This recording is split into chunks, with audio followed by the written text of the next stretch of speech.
গল্পের শুরু হয় সাইবেরিয়ার সাব আর্কটিক রিজিয়ন থেকে। এই এলাকা খুবই ফাঁকা আর সেখানে চারপাশে শুধু বরফেই ঢেকে আছে। সাইভা নামের এক মহিলা বলে, যখন আমার জন্ম হয়েছিল তখন এক শামান বলেছিল এই মেয়েটা অভিশপ্ত আর ও যারই যত্ন নেবে তারই ক্ষতি হবে। আর এই কথাটা সাইভারও সত্যি মনে হয়। সাইভা তার মেয়ে, যার নাম আঞ্জা, তার সাথে সাব আর্কটিক জায়গায় ক্যাম্প লাগিয়ে থাকছে। এখানে ওদের ছাড়া আর কেউ থাকে না, কারণ এই জায়গাটা রাশিয়ান সেনার দখলে। আগে সাইভা তার গোত্রের লোকেদের সঙ্গে থাকতো, কিন্তু কোনো কারণে সে তার মেয়েকে নিয়ে অনেক দূরের এক জায়গায় চলে এসেছে। মাঝে মাঝেই ওরা নিজেদের ক্যাম্পের জায়গা পাল্টায় যাতে রাশিয়ান সেনারা ওদের খুঁজে না পায়। এই ঠান্ডা বরফে ভর্তি জায়গায় বেঁচে থাকা খুব কঠিন। খাবারের জন্য ওদের প্রতিদিন সংগ্রাম করতে হয়। আঞ্জা তার পুরো জীবন এরকমই কঠিন পরিবেশে কাটিয়েছে, কিন্তু সে এখন বাইরের দুনিয়ার মানুষের সঙ্গে দেখা করতে চায়। ওরা কিছু কুকুরও পুষে রেখেছে শিকারে সাহায্য পাওয়ার জন্য, কিন্তু সেই কুকুরদের মধ্যে একটা কুকুরের শরীর খারাপ হয়ে যায়। তাই সাইভা কুকুরটার কষ্ট কমানোর জন্য তার গলা কেটে তাকে মেরে ফেলে। এরপর সাইভা আর আঞ্জা তাদের সব জিনিসপত্র নিয়ে বোটে চড়ে নতুন জায়গায় থাকার খোঁজে রওনা দেয়। আগে গিয়ে তারা কিছু রাশিয়ান সেনাকে দেখতে পায় যারা রেল লাইন বানানোর কাজ করছিল। সাইভা আর আঞ্জা ওদের দেখে খুব ভয় পেয়ে যায়, কিন্তু ওদের ভাগ্য ভালো ছিল, রাশিয়ান সেনারা তাদের দেখতে পায় না আর ওরা দ্রুত সেখান থেকে বেরিয়ে যায়। অনেকটা পথ চলার পর তারা এমন এক জায়গায় পৌঁছে যায় যেখানে কেউ তাদের খুঁজে পাবে না। এই জায়গাটা ওদের জন্য একদম পারফেক্ট। এই জায়গাটাকে আর্কটিক টুন্ড্রা বলা হয়। এখন ওরা ঠিক করে এখানেই থাকবে আর ক্যাম্প তৈরি করে নেয়। তারপর ওরা টেন্টের ভিতরে ঘুমাতে যায়, কিন্তু সাইভার ঘুম আসে না। সে তার পাশে রাখা নেকড়ের থাবা দেখে তার পুরনো দিনের কথা মনে করতে থাকে। আগে সাইভা তার গোত্রের লোকেদের সঙ্গে থাকতো, কিন্তু গোত্রের লোকেরা ভাবতো সাইভা অভিশপ্ত, আর সে যদি ওদের সঙ্গে থাকে তাহলে তাদের সঙ্গে কোনো না কোনো খারাপ ঘটনা ঘটবে। সেই জন্যই সাইভাকে গ্রাম থেকে বের করে দেওয়া হয়। সাইভা যখন জঙ্গলের মধ্যে ঘুরে বেড়াচ্ছিল তখন তার দেখা হয় এক রেন্ডিয়ার জনজাতির লোকের সঙ্গে। সেই লোকটা সাইভাকে বলে তার গোত্রে যোগ দিতে। সাইভা রাজি হয়ে তার সঙ্গে চলে যায় আর ওর সঙ্গেই থাকতে শুরু করে। কিছুদিনের মধ্যেই দুজন দুজনকে ভালোবেসে ফেলে।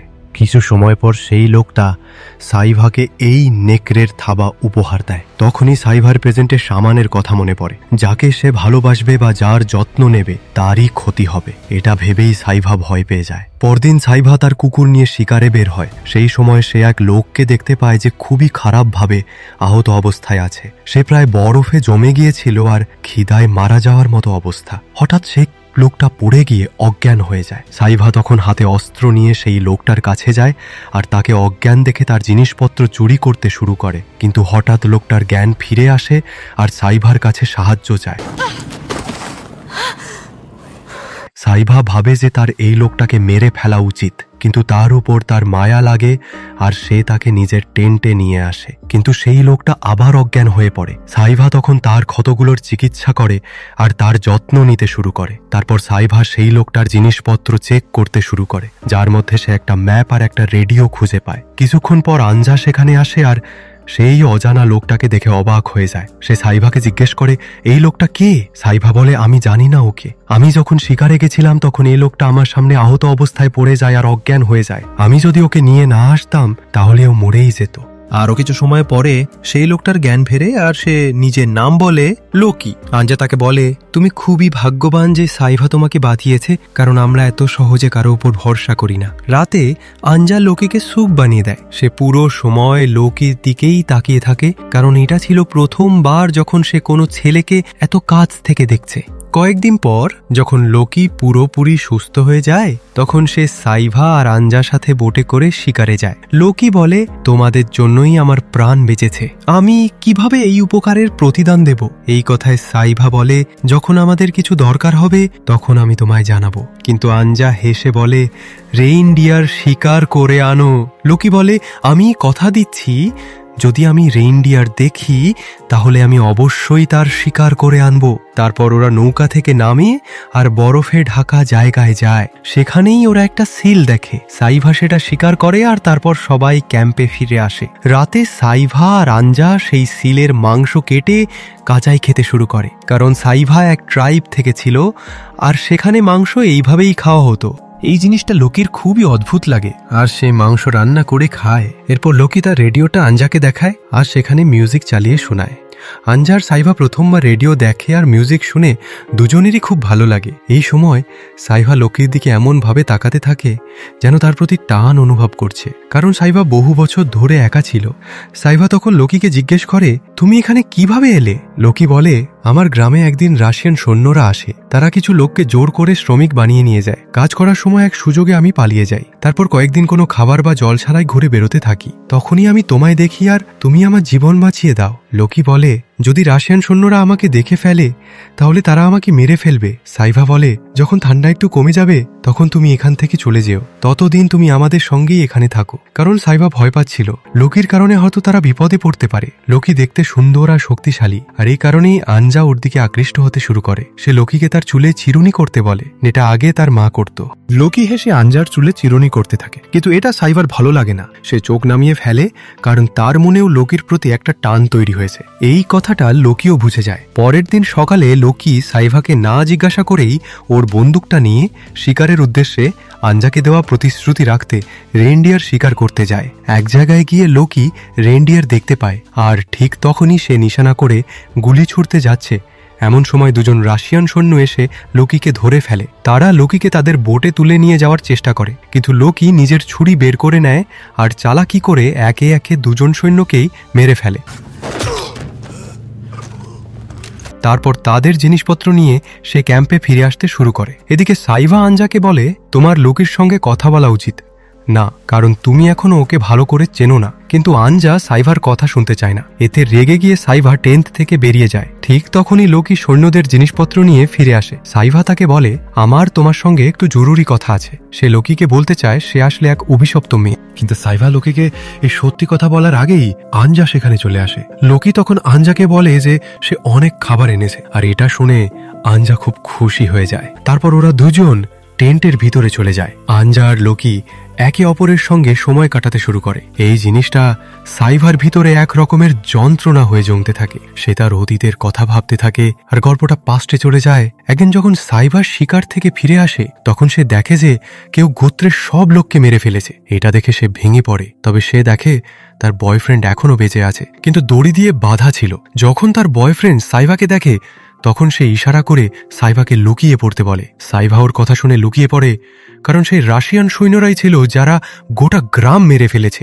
একজন সৈন্য আসে আর সাইভার বয়ফ্রেন্ডের গলা কেটে দেয়। সাইভার চোখের সামনে সে কষ্টে ছটফট করে মারা যায়। এই দৃশ্য দেখে সাইভা কান্নায় ভেঙে পড়ে। সে যখন পালাতে চেষ্টা করে তখন সৈন্যরা তাকে দেখে ফেলে আর ধাওয়া করে ধরে ফেলে। সেই সৈন্য যে তার বয়ফ্রেন্ডকে মেরেছিল সেই সাইভার সঙ্গে খারাপ ব্যবহার করে আর তাকে বাঁচিয়ে রেখে কষ্ট পেতে ছেড়ে দেয়। সাইভা নিজের বয়ফ্রেন্ডের কাছে গিয়ে ওর দড়ি খোলে আর তাকে জড়িয়ে ধরে কাঁদতে থাকে। সে দেখে যে তার হাতে একটা ছুরি আছে, যেটা সে দড়ি কাটার জন্য ব্যবহার করছিল, কিন্তু দড়ি কাটার আগেই রাশিয়ান সৈন্য তাকে মেরে ফেলে। সাইভা সেই ছুরিটা নিজের কাছে রেখে দেয়। ঠিক তখনই সে টেন্টের ভেতর থেকে এক বাচ্চার কান্নার আওয়াজ শোনে। সে গিয়ে দেখে সেখানে একটা ছোট্ট বাচ্চা রয়েছে। সাইভা সেই বাচ্চাকে নিয়ে বেরিয়ে আসতে যায়। তখন একজন সৈন্য তাকে বলে, তোমার মতো লোকদের এখানে থাকার কোনো অধিকার নেই। যদি একবারে তোমাদের মতো সব লোককে শেষ করে দিই তাহলে পুরো এলাকা আমাদের হয়ে যাবে। এই কথা শুনে সাইভা বুঝে যায় এরা আসলে প্রাকৃতিক সম্পদের দখল নিতে চাইছে। সেই সৈন্য বলে, আমরা রাস্তা হারিয়ে ফেলেছি, তোমাকে আমাদের মেনল্যান্ড পর্যন্ত নিয়ে যেতে হবে। যদি তুমি আমাদের সাহায্য করো তাহলে আমরা তোমাকে আর এই বাচ্চাকে জীবিত ছেড়ে দেব। সাইভা তাদের কথা মেনে নেয়। যখন সে আর সৈন্যরা একটা দড়ি ধরে বরফের গ্লেশিয়ার পার হচ্ছিল তখন সাইভা হঠাৎ ছুরি দিয়ে দড়ি কেটে দেয় আর সাইভা সব সৈন্যকে ফাটলে ধাক্কা দিয়ে মেরে ফেলে। এরপর থেকে সাইভা সেই বাচ্চাটিকে লালন পালন করে বড় করতে থাকে। আর সেই মেয়েটা আর কেউ না, বরং আঞ্জা। আঞ্জা সাইভার নিজের মেয়ে নয়। এরপর গল্প আবার প্রেজেন্টে ফিরে আসে। সাইভা এই সবকিছু মনে করে আবেগে ভেঙে পড়ে আর তার চোখে জল চলে আসে। এদিকে দিন কেটে যেতে থাকে। আঞ্জা আর লোকি এখন আরো বেশি করে একে অপরের সঙ্গে সময় কাটাতে থাকে। ওরা একসাথে হাসে, মজা করে আরও কাছাকাছি আসে। কিন্তু এসব সাইভার একদম ভালো লাগে না। সাইভা যখন ওদের একসাথে দেখে তখন তার মনে হিংসা হয়। সে ভয় পায় যেন লোকি ওর কাছ থেকে আঞ্জাকে ছিনিয়ে নিচ্ছে। একদিন লোকি আঞ্জাকে জিজ্ঞেস করে, তুমি আর সাইভা এখানে একা থাকো কেন? এই প্রশ্নে আঞ্জা বলে, সাইভা লোকেদের সঙ্গে থাকতে পছন্দ করে না। হয়তো সে কোনো কিছু নিয়ে ভয় পায় আর রাশিয়ান সৈন্যদের জন্য আমরা সব সময় এক জায়গা থেকে আর এক জায়গা পাল্টাতে থাকি। রাতে যখন আঞ্জা আর লোকি নিজেদের মধ্যে কথা বলছিল তখন সাইভা সেটা সহ্য করতে পারে না। সে চুপচাপ নিজের বন্দুকটা তুলে নেয় আর শিকারে বেরিয়ে পড়ে। তার চলে যাওয়ার পর আঞ্জা আর লোকি খুব খুশি হয় আর দুজন ইন্টিমেট হয়। পরের দিন লোকি শিকারে যায়। সে একটা রেইনডিয়ার দেখতে পায় আর সে সেটার সফলভাবে শিকার করে ফেলে। এইভাবে সে আঞ্জাকে দেওয়া প্রতিশ্রুতি পূরণ করে। এটা দেখে আঞ্জা আর সাইভা দুজনেই খুশি হয়ে যায়। এইভাবে কয়েক মাস কেটে যায়। আঞ্জা আর লোকির ভালোবাসা আরও গভীর হতে থাকে। তারা দুজন একে অপরের সঙ্গে খুব সুখে থাকে। আর আঞ্জা প্রেগনেন্ট হয়ে যায়। লোকি আর আঞ্জা সিদ্ধান্ত নেয় তারা এখন এই জায়গা ছেড়ে মানব সমাজে ফিরে গিয়ে নিজের একটা পরিবার শুরু করবে। একদিন আঞ্জা সাইভাকে বলে, আমি প্রেগনেন্ট, আমি আমার বাচ্চাকে একটা ভালো জীবন দিতে চাই, তাই আমি আর লোকি এখান থেকে চলে যাচ্ছি। এটা শুনে সাইভা চমকে যায়। সে বলে, তুমি এত বড় সিদ্ধান্ত কিভাবে নিয়ে ফেললে? তুমি লোকিকে এখনো ঠিকমতো চেনো না। আঞ্জা বলে, সে আমাকে নিজের সব কথা বলেছে। কিন্তু এই কথা শুনে সাইবার মনটা খুব কষ্টে ভরে ওঠে। এবার সাইভা পুরোপুরি একা হয়ে যায়। সে আঞ্জার সঙ্গে কথা বলাও বন্ধ করে দেয়। আঞ্জা আর লোকি এখান থেকে বেরিয়ে যাওয়ার প্রস্তুতি নিতে থাকে। কিন্তু সাইভাকে মন মরা দেখে আঞ্জা তাকে জিজ্ঞেস করে, তুমি কি আমাদের সঙ্গে যাবে? সাইভা কিছুই বলে না, চুপ করে থাকে। রাতে লোকি শিকারে বেরিয়ে যায়। ঠিক তখনই সাইভা আঞ্জাকে বলে, আমি তোমার চুল আঁচড়ে চুটি করে দিই। আঞ্জা কাছে আসে। সাইভা ওর চুল সুন্দর করে আঁচড়ে চুটি করে দেয়। কিন্তু হঠাৎ করে সে খুব ঠান্ডা মাথায় সেই চুটিটা দিয়েই আঞ্জার গলা চেপে ধরে আর শ্বাসরোধ করে তাকে মেরে ফেলে। এই কাজটা করার পরও সাইভার মুখে কোনো অনুতাপ থাকে না, কারণ সে এখন আঞ্জাকে ঘৃণা করে। কারণ আঞ্জা দেখতে সুন্দর আর তরুণী ছিল, আর লোকি তার দিকেই তাকাতো, সাইভার দিকে নয়। সাইভা বহু বছর একা ছিল। যখন সে লোকিকে দেখে তখন ভাবে ওর সঙ্গে একটা নতুন জীবন শুরু করতে পারবে। কিন্তু যখন সে বুঝতে পারে লোকি আসলে আঞ্জাকে ভালোবাসে আর ওরা দুজনে এখান থেকে চলে যাবে, তখন সাইভার মধ্যে থেকে হিংসা, রাগ আর ভয় একসঙ্গে ফেটে পড়ে আর ওর মানসিক অবস্থা পুরোপুরি ভেঙে পড়ে। যার ফলে সে পদক্ষেপ নিয়েছে।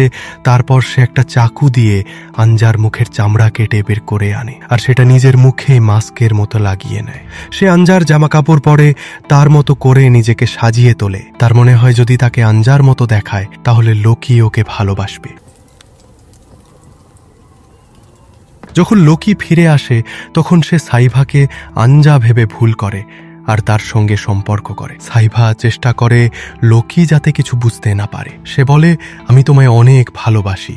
কিন্তু ওর গলার আওয়াজ শুনে লোকি একটু সন্দেহ করে। সে সাইভার মুখটা ভালো করে দেখে, চামড়া ছুঁয়ে দেখে, আর তখনই বুঝতে পারে যে এটা আঞ্জা নয়, সাইভা। আর সাইভাই আঞ্জাকে মেরে ফেলেছে। লোকি ভয় পেয়ে টেন্ট থেকে বেরিয়ে দৌড়ে পালায় আর সাইভা একা বসে পড়ে, চুপচাপ কান্না করতে থাকে। এই গল্পটা দেখায় যখন কেউ একাকিত্ব, হিংসা আর প্রত্যাখ্যানের চরম পর্যায়ে পৌঁছে যায় তখন সে কতটা ভয়ঙ্কর আর ধ্বংসাত্মক হতে পারে। এইভাবেই এই সিনেমা শেষ হয়ে যায়। বন্ধুরা, আপনারা যদি ভিডিওটা একদম শেষ পর্যন্ত দেখে থাকেন তাহলে থ্যাংক ইউ ভেরি মাচ। ভিডিওটা ভালো লাগলে অবশ্যই লাইক করুন, শেয়ার করুন, আর এমনই আরও মুভি এক্সপ্লেনেশনের জন্য আমাদের চ্যানেলটা সাবস্ক্রাইব করে বেল আইকনটা প্রেস করুন যাতে কোনো ভিডিও মিস না হয়। ততক্ষণে বাই বাই, আবার দেখা হবে।